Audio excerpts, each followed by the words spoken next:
জানুয়ারিতে বহরমপুর কলেজের ছাত্র সংসদের নির্বাচন। তার আগে পড়ুয়াদের তথ্য সম্বলিত নথি কার হাতে থাকবে তা নিয়ে সোমবার দুপুরে সংঘর্ষ জড়িয়ে পড়ে তৃণমূল ছাত্র পরিষদ ও ছাত্র পরিষদ সমর্থকরা। অফিস রুমে প্রথমে দুই সংগঠনের সমর্থকদের মধ্যে শুরু হয় বচসা, তারপর সেই বচসা থেকে শুরু হয় হাতাহাতি গন্ডগোল। শিক্ষক ও অশিক্ষক কর্মচারীদের সামনে কলেজের অফিস রুমে শুরু হয় তাণ্ডব।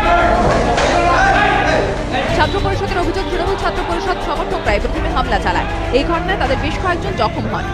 আমরা কলেজে আসি, আমাদের ভোট সামনে, ইলেকশন ডিক্লেয়ার হয়নি এখনো, আমরা গার্ড ফাইল টুকতে এসেছি।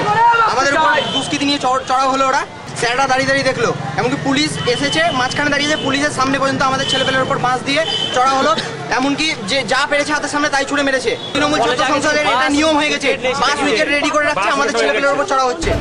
যদিও ছাত্র পরিষদের অভিযোগ অস্বীকার করেছে তৃণমূল ছাত্র পরিষদ।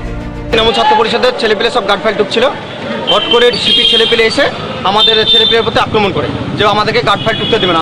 গত মাসে নবীন বরণ উৎসবকে কেন্দ্র করে এই কলেজে তৃণমূল ছাত্র পরিষদ ও ছাত্র পরিষদ সমর্থকরা গন্ডগোলে জড়িয়ে পড়েছিল। ছাত্র সংসদ নির্বাচনের দিন যত এগিয়ে আসছে ততই বহরমপুর কলেজে উত্তেজনার পারদ চড়ছে।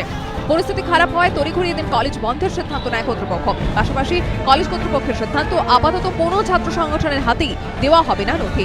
প্রদীপদের রিপোর্ট, এবিপি আনন্দ, মুর্শিদাবাদ।